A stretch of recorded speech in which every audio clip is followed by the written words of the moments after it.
네, 안녕하세요. 레이싱 드론 아토미의 마포나루입니다. 네, 오늘은 그 베타 플라이트의 전체적인 그 PID 프로세스에 대해서 한번 얘기를 해볼까 합니다. 우리가 보통 이제 베타 플라이트를 가지고 드론을 제작하시고 또 운영을 하시면서 비행을 하시는 데 있어서 우리가 가장 중요한 부분 중에 하나가 이 PID 프로세스입니다. 이 부분에 대해서 어느 정도 좀 개념을 가지고 계셔야 우리가 이제 그 PID뿐만 아니라 그 베타 플라이트 컨피그레이터를 통해서 베타 플라이트를 의 기능들을 설정하고 또 그리고 그 드론을 제작하면서 그 FC에 대한 그 이해를 보다 쉽게 하실 수 있기 때문에 이 베타 플라이트의 전체적인 그 PID 프로세스, 이 부분에 대해서 오늘은 한번 말씀을 드리고요. 요즘 보면 이제 F7 그 FC에 보면 이제 자이로가 보통 이제 2개씩 달고 나옵니다. 그래서 이제 그 일반적으로 우리가 이제 그 사용자분들이 예전에 자이로 하나 가지고도 충분히 비행을 잘 했는데 요즘 뭐하러 2개씩이나 달고 나오는 건가에 대해서 또 궁금을 가지고 계시는 분들이 또 많으시고요. 또 그리고 이제 거기에다가 또 요즘 나오는 그 아이플라이트의 석세스 트윈지 같은 모델은 자이로 2개의 자이로를 가지고 또 퓨전 기능이라고 하는 또 특별한 기능, 그게 또 포함이 돼서 또 이렇게 나오고 있습니다. 그래서 이제 그 사용자분들께서 그 이런 FC를 선택을 하실 때, 그 많은 그 시중에 많은 지금 FC들이 나와 있습니다. 이 많은 FC들 중에서 어떤 자이로를 선택해야 내가 가장 그 나의 비행 스타일에 맞는 적절한 FC를 선택할까에 대한 고민을 많이 하고 계시는 것 같아요. 그래서 이런 부분에 대해서도 한번 듀얼 자이로를 썼을 때 어떠한 부분이 PID 컨트롤러에서 틀려지는지 이런 것들에 대한 오늘 개념적으로 한번 설명을 드리고자 합니다. 지금 제가 그 화면에 그 베타 플라이트의 PID 프로세스에 대한 전체적인 그 개념도를 한번 그려봤습니다. 이 앞쪽에 있는 게 지금 자이로고요. 그리고 이제 요 뒤쪽에 있는 큰 박스 안에 있는 그려져 있는 것이 이제 MCU입니다. 보통 이제 우리가 F7 MCU라고 하면 보통 이제 STM사의 F72 칩을 사용을 하는 MCU들이 많고요. 그리고 이제 F4 그 MCU라고 하면 보통 이제 STM사의 F405 칩을 사용을 하는 MCU들이 많이 있습니다. 이 MCU에서 하는 일은 기본적으로 PID의 계산입니다. 베타 플라이트가 이 드론을 제어하는 데 있어서 가장 중요한 부분이기도 하고요. 또 모든 뭐 베타 플라이트뿐만 아니라 항공기, 드론, 뭐 비행기와 같이 공중에서 어떤 중심을 잡고 제어를 하기 위해서는 이 PID 컨트롤러는 반드시 필요한 부분입니다. 그런 중요한 역할을 하는 게 이 MCU다라고 알고 계시면 되고요. 그리고 이제 뒤쪽에 보면은 이제 MCU를 거쳐서 우리가 이제 D샷 프로토콜을 통해서 4개의 ESC를 컨트롤하게 됩니다. 그 4개의 ESC는 베타 플라이트에서는 항상 D샷을 쓰라고 권고를 하고 있는데요. 그 이유는 그 베타 플라이트가 이제 그 프로젝트 생성 초기부터 이 D샷과 상당히 친합니다. 그 이전까지는 사실 이제 아이나브 같은 경우에나 크린 플라이트 같은 경우에는 원샷을 썼었거든요. 원샷은 아날로그 그 펄스 제어 방식입니다.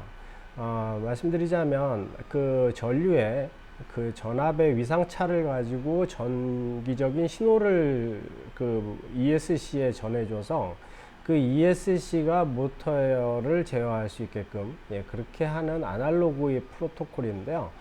D샷 프로토콜은 디지털 프로토콜입니다.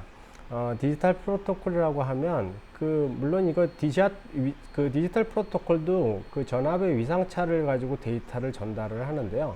결국 보내는 방식이 패켓화된 데이터의 묶음을 보내주게 됩니다. 그래서 그 PID 컨트롤러와 디지털 방식으로 데이터를 주고받기 때문에요. 이 PID 컨트롤러에서 PID 클럭 주파수가 상당히 또 중요하게 되고요. 그 클럭 주파수 횟수만큼 D샷의 데이터를 전달해 주게 되는 거죠. 보통 우리가 이제 PID 컨트롤러 입장에서 보면 두 개의 그 데이터 처리 클럭 주파수를 가지게 됩니다. 가장 큰 게 그 자이로 쪽에서 데이터를 가져오는 현재 드론의 자세 값이 되겠죠. 그리고 운동하고 있는 각도, 그 가속도계와 자이로와 가속도계의 데이터 값을 가져오게 됩니다.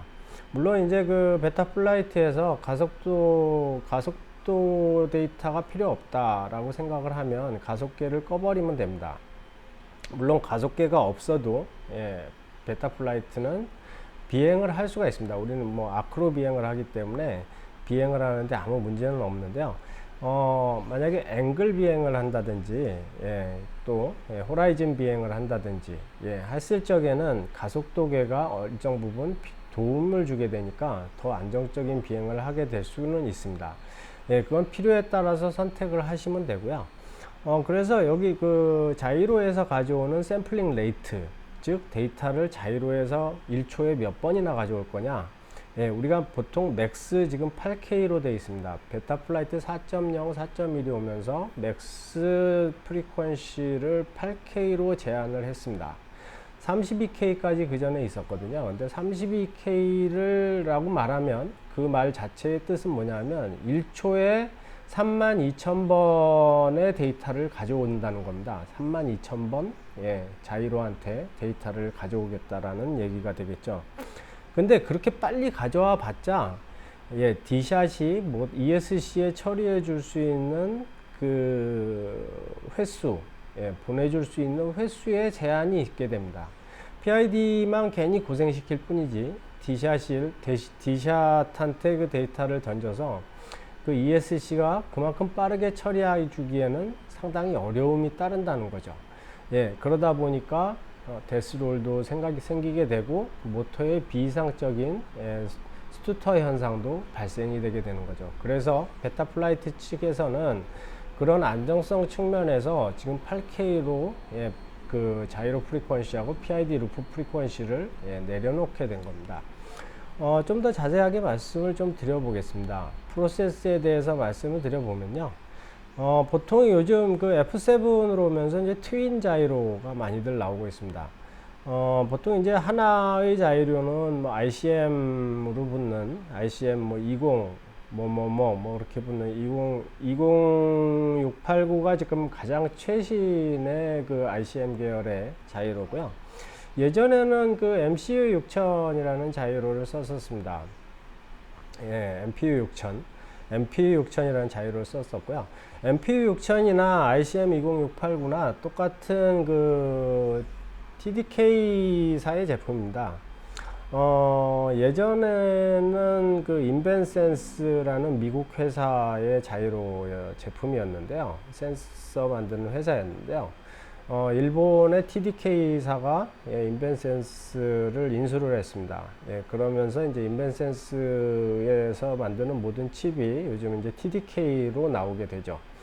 그래서 이제 사실 이제 이 ICM 20689나 MPU 6000이나 똑같은 이제 인벤센스사의 제품인데요.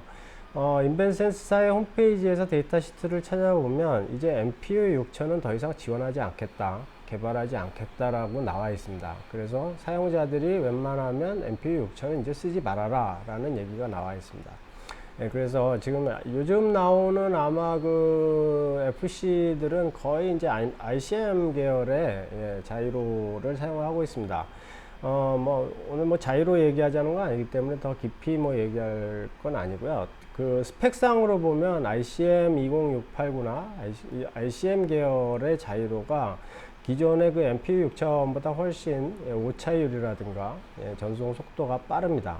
그래서 보다 빠른 처리를 할 수 있고 보다 안정적인 비행을 할 수 있는 건 ICM 계열, 그 중에서도 특히 그 모션 감지 프로세서가 달려 있는 그 RCM 20689를 드론에 사용하라고 권고를 하고 있습니다. 예, RCM 그 TDK사 측에서는. 예, 그래서 RCM 20689가 현재까지 나와 있는 그 드론의 자이로 중에서는 가장 드론에 적합한 자이로로, 예, 데이터 시트 상에서는 그렇게 나와 있습니다.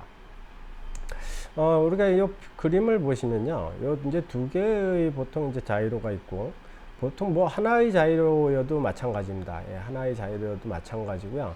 이 자이로 내부에는 또 필터가 들어 있습니다. 이거 하드웨어 필터라고 하는데요. 로우 패스 필터라고는 하는 필터가 있습니다. 저역 통과 필터죠. 그래서 일반적으로 자이로 내부에서 한번, 예, 하드웨어 상에서 자이로 상에 생기는 노이즈를 한번 걸러줘서요. 그 걸러진 데이터를 MCU로 보내게 되는데요. 보통 이제 MCU를 보낼 적에 우리가 베타 플라이트에서 이제 자이로 루프 프리퀀시라는 설정을 하게 됩니다. 그래서 보통 이제 맥스가 8K까지 할 수가 있는데요. 보통 이제 2K, 4K, 8K 이렇게 쓰시죠. 그래서 이제 8K로 놓고 쓰면 1초에 8,000번 자이로한테 데이터를 가져오는 거죠. 그래서 그 MCU가 이제 이 자이로에서 데이터를 가져와서 다시 한번 필터링을 합니다. 이 PID 컨트롤러로 들어가기 전에, 예, 또 노이즈가 있는지, 예, 드론의 비행에 필요한 딱 자이로 데이터만 걸러내기 위해서 또 필터링을 하는데요. 이 필터링 내부에서 보면 저역 통과 필터를 두 단계로 하고요.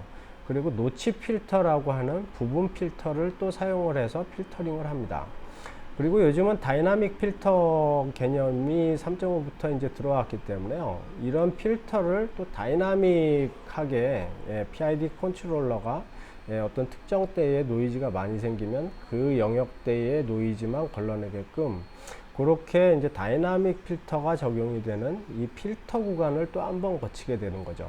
이 필터를 거쳐서 나온 데이터가 결국은 PID 컨트롤러로 들어가게 되고요. 이 PID 컨트롤러 내부에서, 예, 우리의 그 롤과 피치와 요 값을 결정을 해주게 되는 겁니다. 이 롤과 피치와 요 값은 결국 우리 리시버를 통해서 들어온, 예, 값을 가지고, 예, 결정을 하게 되는데요. 리시버를 통해서 들어온 셋 포인트 값이 결국은 피드 포워드 값으로다가 이제 변환이 되게 되고요. RC 커맨드 값이 이제 다 변환이 되는 건데요. 그 RC 커맨드 값이 피드 포워드 값으로 변환이 되고, 피드 포워드 값이 이제 PID 컨트롤러와 합쳐져서, 예, 그 롤과 요와 피치 값으로 변환이 되게 되는 거죠. 그래서 롤, 요, 피치 값이, 예, 그 변환된 피치 값에 의한, 예, 제어 값이 D샷에 전달이 되게 되는 겁니다. 그래서 만약에 내가 제어를 왼쪽으로다가 조금 요를 어느 정도 기울이고 또 롤을 어느 정도 기울이고, 예, 피치를 어느 정도 기울여라 라고 하는 값으로다가 PID 컨트롤러는 변환돼서 나오게 되고요. 이 변환된 데이터는 그 모터를 구동시키기 위한 모터 값으로 D샷 제어 값으로 변환이 돼서 나오게 되는 겁니다. 그래서 이 D샷 제어 값은 각각의 4개의 ESC의 모터에 그 값을 전달을 하게 되는 거죠. 예, 이런 프로세스를 통해서 베타 플라이트는 비행을 제어를 하게 되고요. PID 컨트롤러가 이런 역할을 하게 된다라고, 예, 어떤 개념적으로 이해를 하고 계시면 우리가 이제 베타 플라이트에서 어떤 그 PID 설정을 하실 적에나 또 아니면 필터 설정하실 적에 또 그리고 우리가 이제 자이로에서 가져오는 자이로 루프 프리퀀시, 그리고 PID 루프 프리퀀시, 이 개념이 뭔지를, 예, 쉽게 이해하실 수 있을 것 같습니다. 다음 장에 보시면 요즘 이제 F7 FC가 많이 나오고 있습니다. F7 FC가 많이 나오고 있는데 그 중에서 이제 기존의 제품들은 2개의 자이로가 있으면 2개의 자이로 중에 하나만 선택을 해서 쓸 수 있었어요. 결국은 보면 이 그림과 똑같은 프로세스를 거치게 되는데요. 왜냐하면 이 중에 둘 중에 하나밖에 이제 쓸 수가 없었으니까, 예, 그냥 어느 쪽으로 들어오든지 자이로에서 들어온 데이터를 로우 패스 필터 거치고 그리고 PID 컨트롤러가 받아서 그걸 리시버에서 들어온 값을 가지고 이제 조종기 값을 더해서 썸을 만든 다음에 그걸 각각의 모터로다가 분배해서 어떤 제어 D샷 명령어를 던져주는 그런 형식으로 이제 진행이 됐었는데요. 갑자기 자이로 퓨전 프로세스라는 게 새로 생겼습니다. 이게 이제 아이플라이트사에서 대단히 이제 좀 자기네들 독특하다라기보다는 이제 좀 특장점으로 계속 내세우는 이 장점인데요. 물론 이제 장점도 있고 약간의 단점도 존재는 하게 됩니다. 그 부분은 오늘 좀 말씀을 드릴 건데요. 이 자이로 두 개를 그 자이로 퓨전을 사용하는 석세스 같은 경우에는 석세스 트윈지, 정확히 말하면 이제 트윈지 모델입니다. 그래서 석세스 트윈지 모델 같은 경우에는 두 개의 자이로를 동시에 사용합니다. 그래서 두 개의 자이로에서 동시에 값을 가져와서 퓨전 알고리즘이라고 하는 프로세스를 거치게 됩니다. 이 퓨전 알고리즘 프로세서가 자이로 아이플라이트 석세스 트윈지 모델의 FC에는 탑재가 되어 있고요. 이 퓨전 알고리즘 프로세서에서 하는 일은 두 개의 자이로에서 나온 값의 에버리지를 구하는 일입니다. 뭐 복잡한 일을 하는 건 아니고요. 두 개의 자이로에서 나온 값을 에버리지를 구하게 되는데요. 이 에버리지를 구하는 특수한 알고리즘을 가지고 있는 칩을 가지고 있다라고 생각을 하시면 됩니다. 이 칩이 이제 FC에 탑재가 되어 있는 거고요. 이 칩에서 두 개의 자이로에서 나온 자이로 요 피치 값, 이 세 축의 값을 두 개의 값을 혼합을 해서 평균을 내고 그 값을 적당한 가중치를 곱해서 FC에 이제 MCU에 던져주게 되는 거죠. 이 MCU는 그걸 받아서 기존에 이제 그 PID 컨트롤러가 했었던 그런 똑같은 일을 수행하게 됩니다. 결국 이제 로우 패스 필터와 노치 필터를 한번 거치고요. 그리고 PID 컨트롤러에서 리시버에서 받은 조종기 RC 커맨드 값을 셋 포인트 값을 가지고 피드 포워드 값으로 전환을 하고요. 이 피드 포워드 값에 전환된 값을 더해서 결국은 각각의 ESC로 D샷 프로토콜을 통해서 던져주는 역할은 똑같습니다. 이런 똑같은 역할을 하게 되는데요. 이런 지금 석세스 트윈지 모델 같은 경우에 지금 보시는 것처럼 두 개의 자이로가 이렇게 달려 있습니다. 이 두 개의 자이로에서 기존에는 이 두 개의 자이로가 달려 있다고 해도 한 개의 자이로만 사용을 했었는데요. 트윈지 모델 같은 경우에는 두 개의 자이로를 퓨전하는 알고리즘의 칩이 하나 더 추가됐다. 이렇게 생각을 하시면 이해하시기가 쉬울 것 같습니다. 네, 이렇게 이해를 좀 하시고요. 베타 플라이트 이제 컨피규레이터를 보시면, 베타 플라이트 컨피규레이터 안에 보시면 자이로를 선택하는 항목이 있습니다. 4.1부터 이제 그 항목이 새로 생겼는데요. 자이로 컨피규레이터, 그러니까 정확히 말하면 그 베타 플라이트 컨피규레이터 10.6부터 이제 그 기능이 생겼는데요. 10.6 컨피규레이터 안에 보시면 자이로를 선택할 수 있게 되어 있습니다. 1번 자이로만 쓸 건지, 아니면 2번 자이로만 쓸 건지, 아니면 두 개 다 쓸 건지, 이걸 선택을 할 수가 있습니다. 그래서 보스로 해놓으면 두 개 다 쓸 수 있는데요. 일반적인 FC에서 다 보스를 선택했을 때 쓸 수 있느냐? 그건 아닙니다. 지금 이렇게 자이로 퓨전 기능이 들어가 있는 FC만 보스로 해놨을 때 두 개의 자이로를 동시에 사용할 수 있다는 거죠. 그러면 자이로 두 개를 동시에 써갖고 이런 퓨전 알고리즘을 썼을 때 어떤 장점이 있느냐? 그걸 말씀드리겠습니다.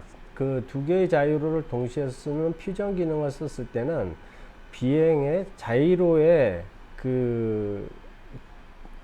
보통 이제 자이로에는 노이즈가 항상 끼어서 옵니다. 자이로가 아주 클린한 데이터를 내주지는 못합니다.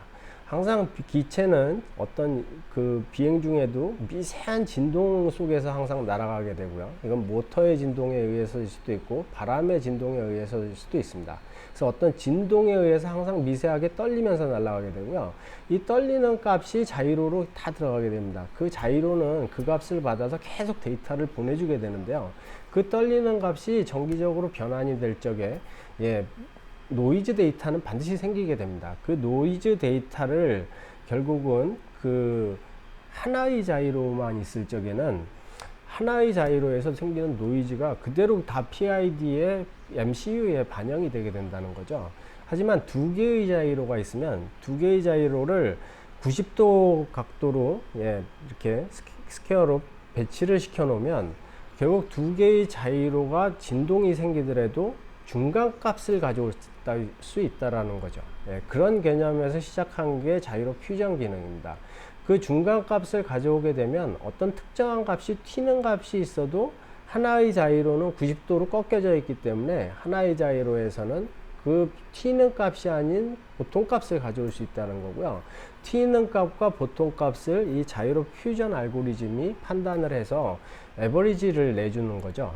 그래서 에버리지를 내주기 때문에 어떤 그 비행 자이로가 특별히 튀는 노이즈를 하나의 값에서 준다고 하더라도 나머지 하나의 자이로의 그 일반적인 값, 그러니까 정상적인 값을 가지고 튀는 값을 보정해 준다는 겁니다.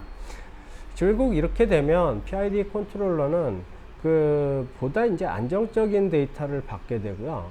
안정적인 이 자이로의 데이터를 받았다라고 하는 것은 상당히 중요합니다. 그 안정적인 데이터를 받아서 PID 컨트롤러가 처리를 했을 때랑 노이즈가 있는 자이로의 데이터를 받아서 처리했을 때랑은 비행 성능에 엄청 큰 차이가 발생될 수밖에 없는 거죠.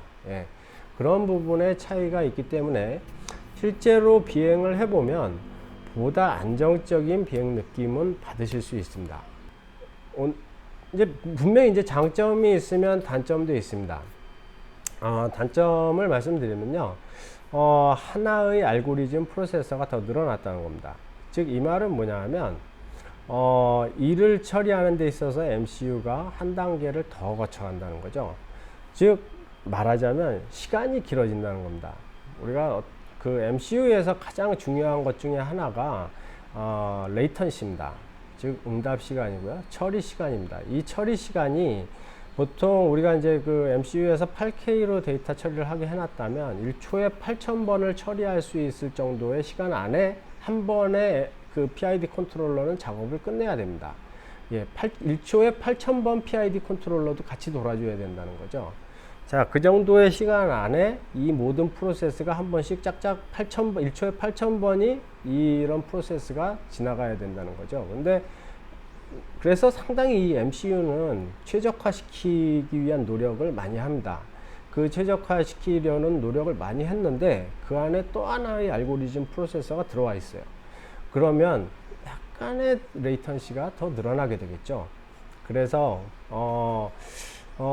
보통 이 FC를 사용하는 데 있어서 응답 시간이 늦어짐으로 인해서 생기는 지연 효과는 어쨌든 발생하게 될 겁니다. 그게 뭐 0.1ms 또는 뭐 1마이크로세컨드라고 할지라도 물론 그게 비행에 큰 영향을 미치지는 않습니다. 하지만 분명히 레이턴시는 늘어나게 될 거고요.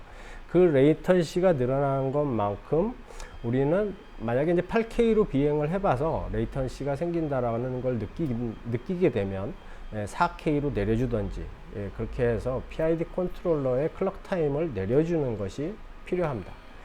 그런 개념을 가지고 접근하시면서 자신의 기체를 튜닝하시고 뭐 트윈지 만약에 모델을 쓰신다라고 하면 트윈지 모델에서 응답 시간에 대한 요소는 한번 체크를 해 보셔서 너무 응답 시간에 있어서 PID하고 비행하고 언매치가 난다든지 그런 느낌을 받으신다고 하면 PID 프리퀀시를 낮춰주시는 그런 식으로 튜닝을 해 나가시면서 비행을 하시면 보다 이제 그 새로운 그 프로세스 자이로를 가지고 비행을 하시면서 보다 재밌게 안정적으로 비행하실 수 있는 방법이 아닌가 싶어서 오늘 한번 전체적인 베타플라이트의 PID 프로세스에 대해서 설명을 드리고요. 요새 새로 나온 개념인 트윈 자이로 퓨전 기능, 자이로 퓨전 기능에 대해서도 한번 설명을 드려봤습니다. 감사합니다. 레이싱 드론 아나토미의 마포나루였습니다.